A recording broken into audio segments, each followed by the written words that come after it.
Dr. Solar, Man of the Atom, number 2.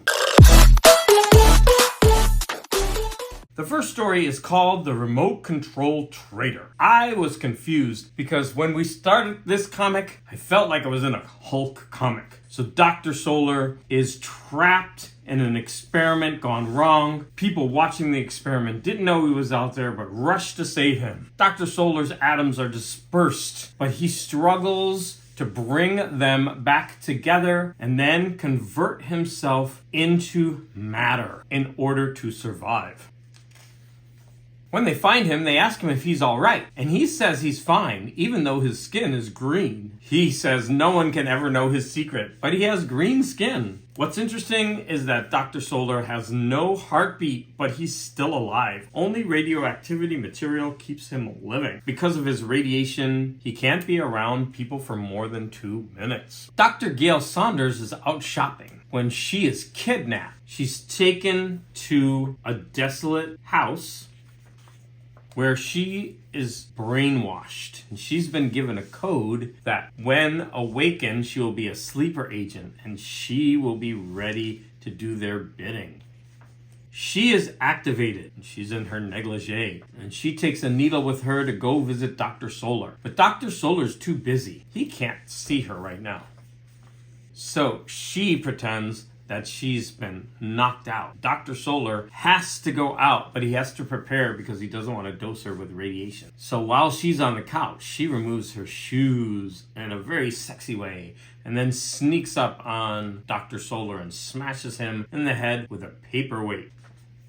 Little does she know that smashing Dr. Solar in the head with a paperweight doesn't really affect him. So he's trying to figure out why his beloved doctor is doing this. So he very stalkerly enters her room and starts searching when she pulls out a gun. She is commanded to kill him and then to kill herself. But Dr. Solar uses his ray beams to get rid of the gun, which stuns Dr. Saunders. He gently picks her up and finds earpiece that has been giving her all the commands along with a hypnotic drug. He's able to follow the signal and he boosts his energy with a radioactive isotope. Dr. Solar's doing drugs. He converts his body into a charge of electricity, goes to where the signal is being sent, and blows up the beach house where the signal was coming from. He laments that he wasn't able to control what he did, but he sees a plane taking off. Gail is worried about what she did to Dr. Solar, but Dr. Solar is fine. He states it's going to take more than a dream to kill him. The second story is called Night of the Volcano. So there's going to be a scientific experiment where they place this mine at the bottom of the ocean to make an explosion. But only the detonator explodes, not the mine. And the atomic charge is still set to explode. No one can do it because the mine is radioactive. No one except Dr. Solar. He takes a radioactive cobalt pill to boost his energy.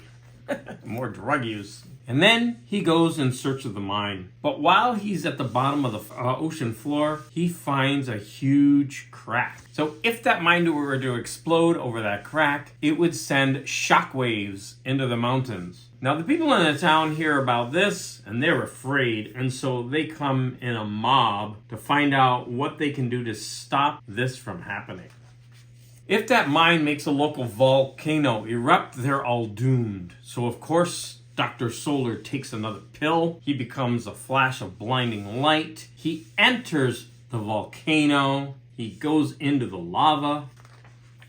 He's able to stop a rock that comes flying at his head by melting it, and that gives him an idea of how to cap this volcano. He unleashes his fantastic power to become an atomic fireball. He melts the walls of the crater, sealing up the volcano. However, all of this took all his energy, and he faints, drained.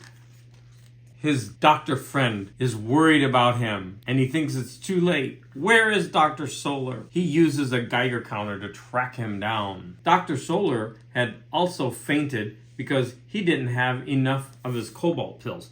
To be honest, I think these 2 pages are out of order. It doesn't make sense. Here, he falls, here he's found, but here nobody's around and he faints. So I actually think these two pages are out of order in this graphic collection. So anyways, he's found and he's safely escorted back to the base. He's been given some drugs to help him better. He's green again, and all's well that ends well. I hope you've enjoyed going over Dr. Solar number 2. I read this so that you don't have to. Please like and comment if you would like me to go over Dr. Solar number 3.